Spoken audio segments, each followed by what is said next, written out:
There we go. Are we live? I think we are. Cool.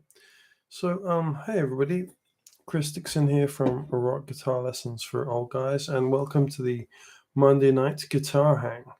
Now, this is very much experimental. This is the first time that I've really sort of tried to do this in any way. So, I'm going to just see how it goes and work on little bits and pieces, and I'm going to try and do it every week and see if I can sort of do some useful stuff that will help people. So what I'd really like to see is please leave some comments and let me know what you want to do in terms of, little lessons, anything I can help with. We're going to talk about, we can talk about anything really. I mean, this whole channel is basically gauged around guys that are my age that want to, um, you know, play a bit of guitar. Grew up predominantly on the sort of 80s rock stuff, that kind of classic metal, that I really love.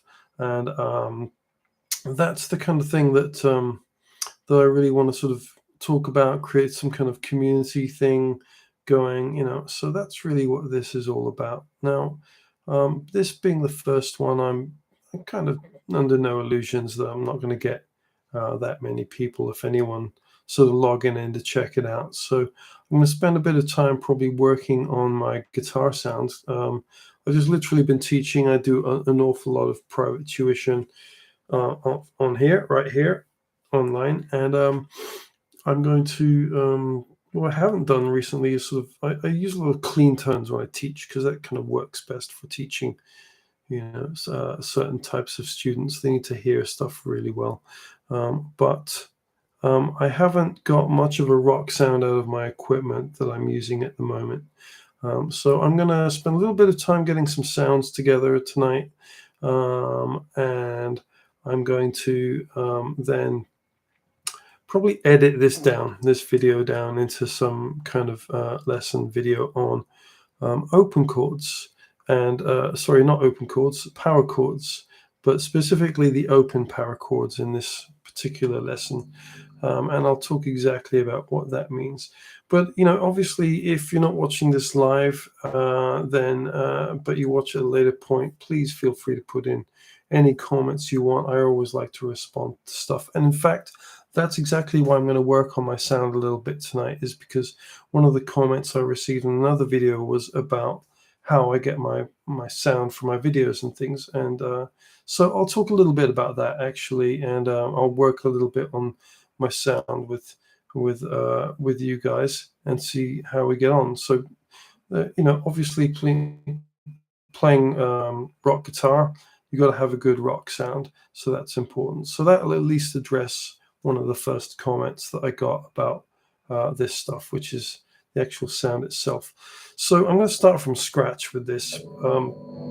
I've got basically this, which is really bad, so that's dreadful. What are the levels doing? They're okay. The levels are okay, but the sound itself is pretty bad. What am I using? Well, I've got some really simple and inexpensive guitar processor right here. This is the Zoom G2. It's the G2G actually, which is the George Lynch model. I'm actually a big fan of George Lynch. If you've not heard him, he plays in Dokken, and he does a whole bunch of stuff on his own at the moment. He's got a band called Lynch Mob. Generally turns up on a bunch of different records. He's also got Sweet and Lynch, which is Michael Sweet from the band Stryper, who is actually a great band. They're a Christian metal band back in the 1980s. I think they're still around.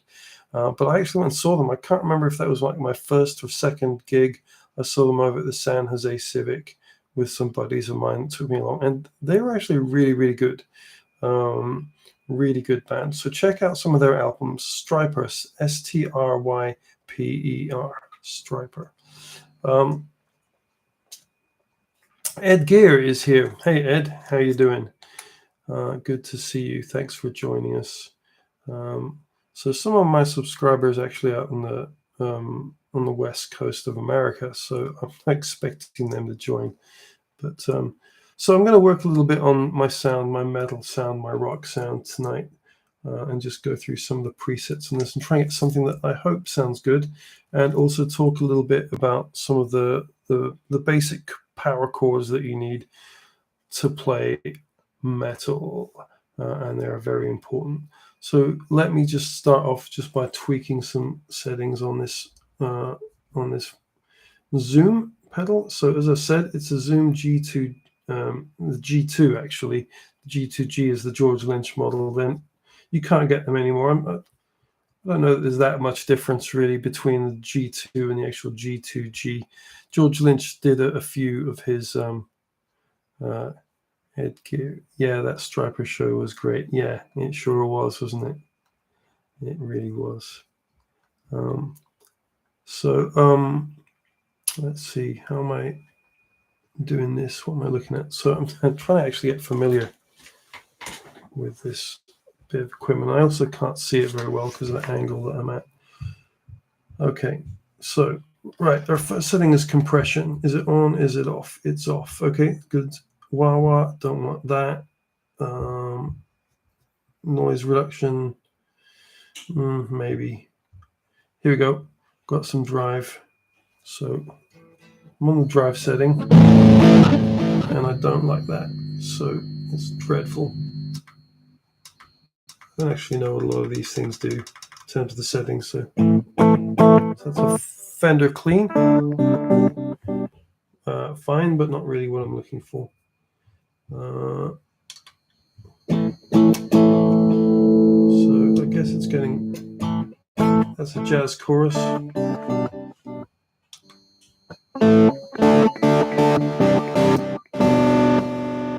Okay, we're getting there. That's okay. Let me take the delay off. Off. There.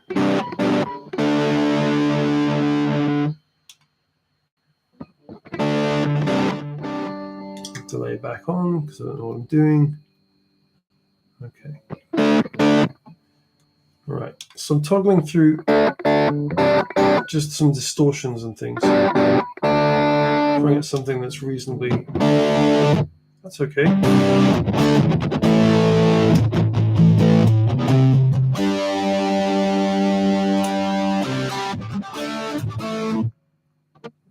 kind of happy with that for a rhythm sound. How's that sounding?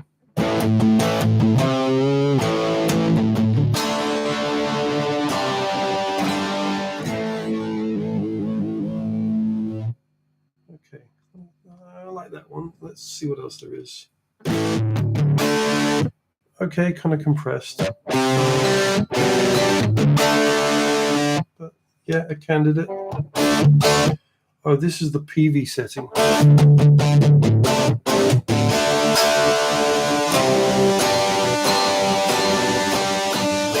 So that's the Van Halen setting right there.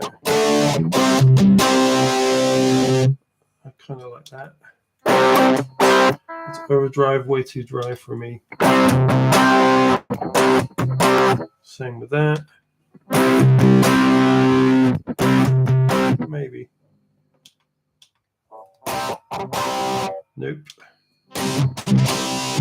Oh, this one's called Ed. It's got a nice chug.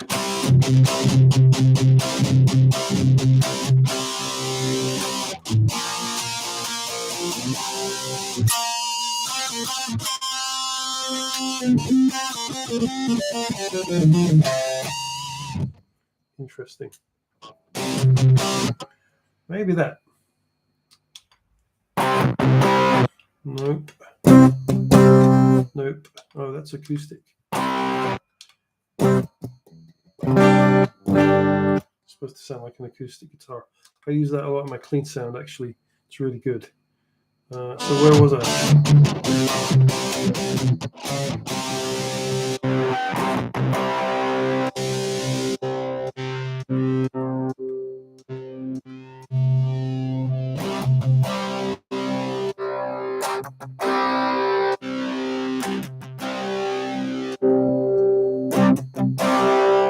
Still toggling. Let's get that. So I kind of like the Maybe? Bit tear your head off, isn't it? The PV was good. There's the PV.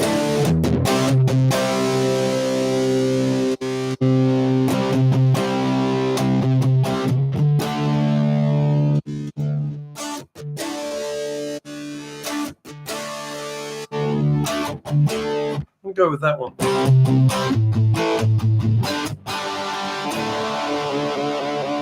Cool, let's add on the delay again.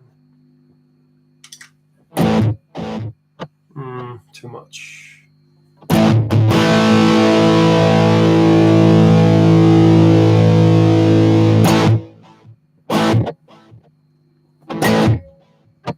Yeah, okay, just a tiny bit of delay. Okay, cool. I'm going to set that, save that.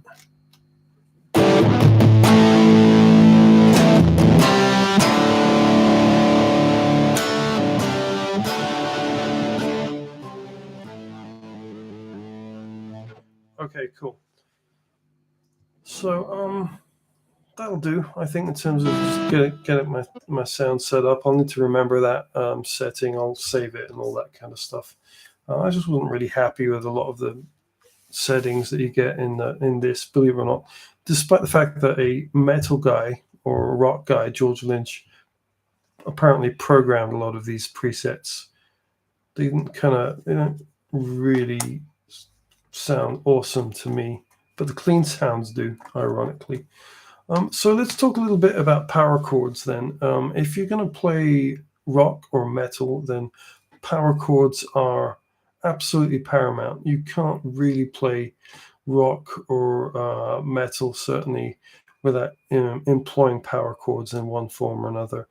And they're really great. They're really great. They sound great. They sound powerful. And I'm going to talk about why they sound powerful and what some of the uses are for power chords. So first of all, let's talk about the power chord shape. The power chord shape is basically 2 or 3 fingers using this kind of shape right here. Okay, sound familiar? All right, yeah. So the reason that these chords are used predominantly in metal music is because they're very simple in terms of the harmonic structure. So they're basically made up out of a root and the fifth. So what am I talking about with that? Well, the root is basically the whatever the name of your chord is. So if you're playing like an E5, then my first finger is playing the E note right here on string 5 on the 7th fret. And then the other note that I'm going to put into this chord is the 5th. So what do I mean by the 5th? Well, it's the 5th note in the scale above the root. So here's my root. I'm going to play, in this case, I'm going to play the E minor scale.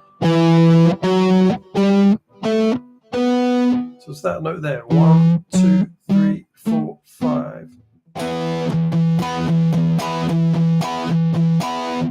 There we go. How's the sound, by the way? Can you hear everything? Okay. Because I've got some funny stuff coming up on my screen about the sound right now, but I'm gonna review it later anyway. But I think it's probably okay. Anyway, okay. But yeah, please put a comment if it sounds dreadful, or even better if it sounds good. Hopefully it does. So there is my power chord. I've got the root and I've got the 5th. So a couple of things. Because there's not an awful lot of harmonic notes in there, it means that when you play it with distortion, it actually sounds pretty punchy. There's not an awful lot of mush going on. Sound is good. Thanks, Ed. So there's not a lot of mushiness going on because we've really got this kind of crisp sound. So it really punches through. It's good. And when I talk about the crisp sound, I'm talking about the harmonic structure of the chord as opposed to my distortion or anything like that. Now, the other cool thing about this particular chord is that it's a pretty simple chord to play. if you're an absolute beginner, that can be a little bit tricky, that power chord shape to start with. It's a bit weird to get used to playing that. But once you get it, you've got it, and you can move it anywhere. You move it anywhere on the neck, and the shape stays the same. And it's got that wonderful sound, that just really punchy rock sound. So a very, very important shape to learn as a beginner learning rock guitar. You have to know that shape. And it's featured in so many like metal songs. Obviously, the classic one.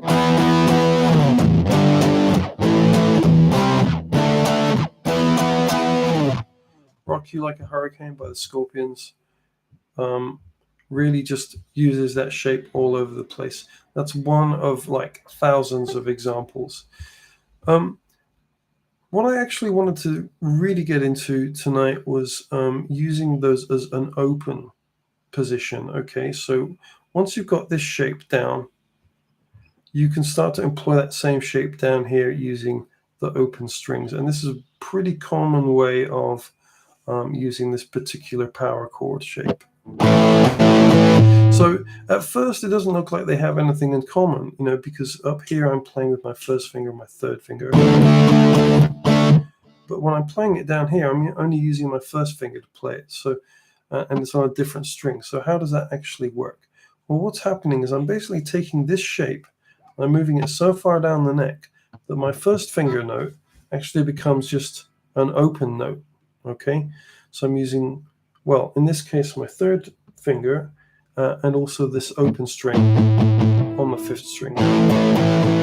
Now, that's not really a very practical way to actually fret that particular chord, because you can't do anything with your first finger and your second finger at that point. So you're better off using your first finger to play the fifth note. Okay, so the root note is getting taken care of by the open string, and the fifth note is being played by your first finger, which gives you this. So it's the same chord, it's still a power chord, just that you're employing the open note there to play one of the notes, the root note in this case. So this is a very important concept, because this gets used a lot in rock guitar. And I said in the description somewhere that I would show you a classic Led Zeppelin song that utilizes this. For you, those of you that already don't know, but it would be Rock and Roll. So Rock and Roll by Led Zeppelin, which is track 1 on Led Zeppelin 4, I think. Yeah, I'm pretty sure. Well, I know it's on Led Zeppelin 4. I think it's track 1. I'm sure it is. And this uses basically this open chord setting, open power chord.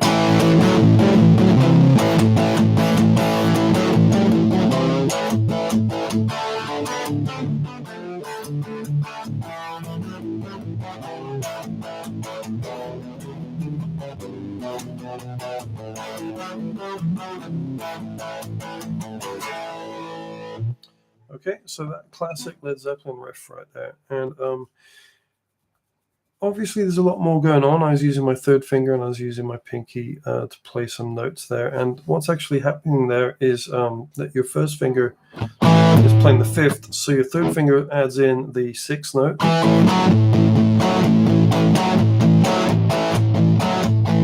And if you're a Status Quo fan, you'll recognize that sound right away. And then your pinky is going to add in the flat 7.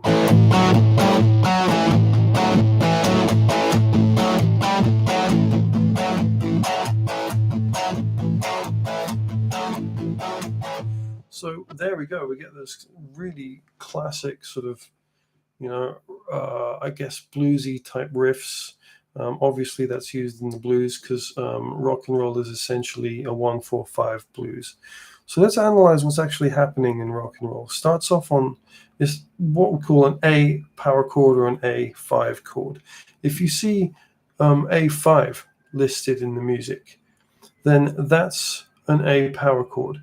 The reason that it's got the 5 there is because when we list guitar chords like major 7s, minor 7s, major minor 9s, 11s, 13s, all that kind of stuff, it's quite common. You'll see that. You'll see like a G13. And what we're doing is we're basically listing guitar volume does turn down after you play for about 10 seconds. Oh, okay, cool. Or not cool, as it were. But I will try and figure out why it does that. I don't know why. Maybe it's compressing or something. Or maybe it's when I talk, it sort of dips it or something. But I'll check that out. I'm going to actually review this video and just see what's happening with the sound and stuff, because it's difficult to hear when I'm doing it live and everything. But this is really cool. There's a few people that are hanging out now, so thank you very much. I appreciate that. I genuinely didn't expect anyone at all. I was going to actually just take this and just edit it into like a lesson on power chords, and I probably still will. But no, it's great. And I'm going to be doing this every Monday night, or most Monday nights. Not every single one. I do have a couple of gigs coming up. First time in 3 years playing some actual gigs in front of actual people. So I'm looking forward to that. A little bit of rehearsal and practice to do for that stuff as well. But let's get back to these open chords. So we're playing an A5. Now, the reason it's called a 5 or a power chord is because when you're listing these chords like a G13 or a G9 or whatever it is, what you're basically listing with the numbers is the intervals that are being used to make up the chord.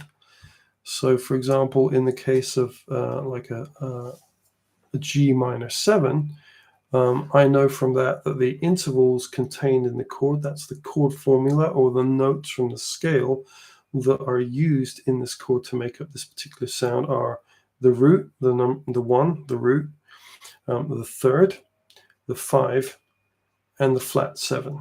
And it's actually the minor third. So we're talking about the minor chord here. So G minor 7 would be 1, flat 3, 5, flat 7. Okay. So that's where the 7 comes from in the name of the chord. It's telling you that you're adding this 7 to it. So when you have the 5, the A5 in this particular case, what that means is that you're just basically doing a power chord. You have 2 notes in there. You have your root and you have your 5. Okay, so that's what the 5 means when you see it next to a chord. Very simple chord, really powerful chord. Okay, so we're playing an A5, and Jimmy Page basically plays the blues riff when he's playing through rock and roll. That's utilizing the 6 and the flat 7 right there. But the riff, let's talk about the chord progression rather than the actual intricacies of the blues riff, if you like. Because what he's doing is going from the A up to the D. So what he's doing is he's doing the exact same thing, but on the next set of strings. So now he's using the open D string, and he's using the 2nd fret, which is the 5th, because the open D string, sorry, this is kind of loud. He's using the open D string as the root, because we're playing a D5 chord or a D power chord. So my root is there. My 5 is where my first finger is on fret number 2. Okay, so that's your D5. And then back to the A. That was not the riff from rock and roll, but you get the idea. And then finally, he's going to drop down to the E. So we're going to take that whole thing, just move it up onto the A string. So what I'm playing there is the E5 chord. Now my E5 chord has the root in the E, and it's also got the 2nd fret. Yeah, the 2nd fret there. So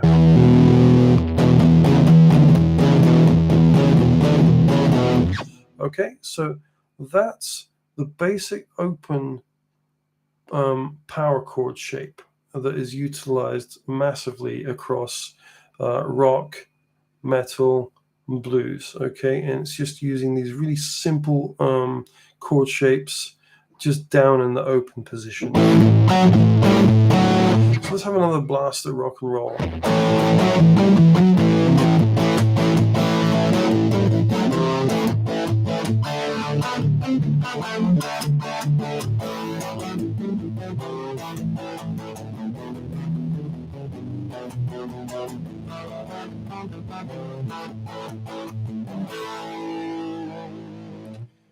There we go, and that is open power chords and utilizing them in rock and roll by Led Zeppelin. Now, I'm only going to do this for like half an hour every week because people will get really bored of it, and also I want to keep it fairly succinct and not a kind of rambling thing. But I'm going to finish off with a Led Zeppelin story, actually, and what I did on my Easter holiday. So for Easter, we took the kids up to Loch Ness. For those of you that don't know, and I know I have a lot of international subscribers, which is fantastic. Joe Wilson, how you doing, mate? Good to see you. Why are you hanging with me? I saw you last week. We do our own thing, but no, good to see you, dude. So anyway, I took the kids. We went on a family trip up to Loch Ness over Easter, and we went and we found the monster, and the Loch Ness monster is real. Google it. It is actually there. There is something there. They explained to us actually what it was, and it's actually far more frightening than like a dragon or whatever. It's a real thing, and it could eat you. was the vibe I was getting from these guys. So there is actually something there. There's been tests done, DNA tests, and they have found some fairly compelling evidence that there are some pretty large creatures living in Loch Ness, which is cool. But that's not the story that I was going for. So what we did when we were there, I've been up there a few times, and I know that there's a house up there called Bellescan House that was owned by two metal legends, actually. The first one being Jimmy Page from Led Zeppelin. But before him, the house was actually owned in the late 1800s, maybe, by Aleister Crowley, who was a part of the Golden, I can't remember what they are, but essentially Aleister Crowley has been made famous, certainly in sort of relation to what we're talking about tonight, by the famous song Mr. Crowley by Ozzy Osbourne. And so that's the guy that he's singing about. So this guy was into his sort of, I don't think it was exactly devil worship, but it was sort of like rituals and all this kind of thing to, bring out or summon certain things. I don't know how satanic it necessarily was. Certainly it wasn't particularly mainstream Christian, that's for sure. And of course we're talking about 150 years ago nearly, so it was fairly risque to say the least. And there's all sorts of stuff that was going on with that house. People reckoned it was haunted. Aleister Crowley himself said that he had unleashed something that was out of his control, which is kind of spooky. So that's basically why Jimmy Page bought it, because he was interested in all that kind of stuff. So he went and bought the house in 1971, and his friend lived there. And again, you check all this stuff out on online. It's kind of interesting what happened there. So the house burned down like 3 times, most recently in 2019, and I went over there to I wanted to find it. So we're sitting at Fort Augustus, which is on the southern tip of Loch Ness, and getting in the car, pretty much ready to kind of finish our holiday and come home. And I was like, I'm going to do it. I'm going to go and find it. So I Googled it and pretty much figured out where it was. And we had to go along the South Shore, which is a really sketchy road, really one lane, all this kind of stuff. You have to park it and let people pass and all that kind of thing. And eventually I found the house, and it was definitely it, because I've now seen online videos of the house that I saw and photographed and stuff. And it's under construction because it burned down in 2019, again, mysteriously. it's now owned by the Bellescan Foundation, who are restoring it to what it was like with Aleister Crowley's during his tenure, and it was pretty cool. So it was very much actually a bit of a National Lampoon's tour for the kids. Hey kids, check it out. There's the house that Satan's mate lived in, and he conjured up lots of stuff. Okay, Dad, where's Starbucks? So it was a lot of that. But anyway, I had a few moments there where I got to take some photos and check out the scenery. Incredible view of Loch Ness. Yeah, it was one of those moments. The old Chevy Chase, the Griswolds.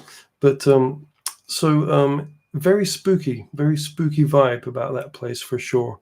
I could feel it when I was there. I'm not really a big believer in ghosts and all that kind of stuff, but there was definitely a funny energy. So anyway, that's my Bellescan House heavy metal story from Loch Ness. Anyway, guys, I'm going to wrap it up. Thank you very much for hanging. I can't believe this is like, we've got 3 people at the moment. I think at one point we had maybe 5, which is 5 more than I thought I was going to get tonight. So, thanks again, everyone, for tuning in. I'll be back next Monday night. But as Joe knows, I have to take a Monday night off once a month because me and Joe Wilson and Dad's doing his Satan rock and roll thing again. I'm always doing that. That's how I roll.